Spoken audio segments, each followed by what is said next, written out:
para nos aproximar nesse momento. O Vinícius está trazendo a primeira palavra. Aleluia.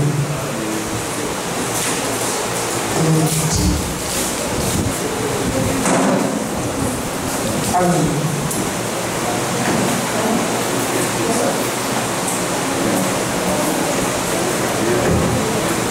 Gostaria de cumprimentar a amada igreja com a paz do Senhor. Amém. É uma honra, né? Primeiro culto jovem, para trazer a primeira palavra. Mas antes da primeira palavra, eu gostaria de falar duas coisas. Eu não vou falar muito não, é coisa rápida, senão vai acabar um testemunho. Mas essa semana veio muito forte em mim. Eu fiquei estudando, todo mundo sabe gostar de Roberto. Até que na minha vida, eu queria deixar essa mensagem no estudo, que Jesus pode escrever essa história de novo. E olha o que ele fez comigo, me resgatou.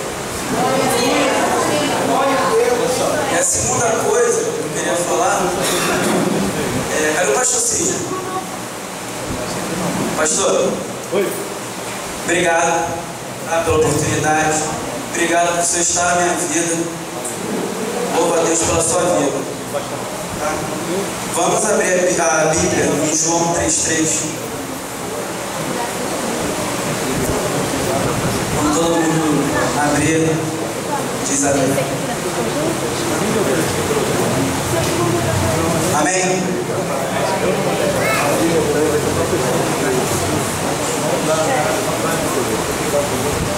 Jesus respondeu e disse: na verdade te digo que aquele que não nascer de novo não pode ver o reino de Deus.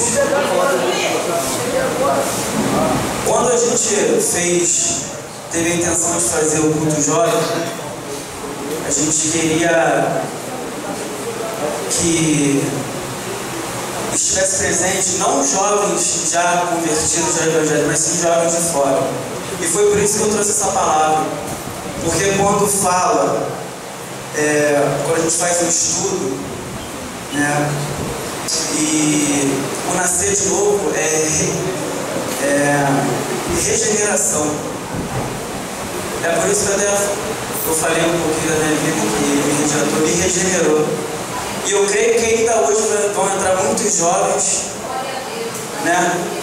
E vão se converter, vão se render aos pés, vão se regenerar em nome de Jesus. Ok? E eu agradeço a minha rica oportunidade em nome de Jesus.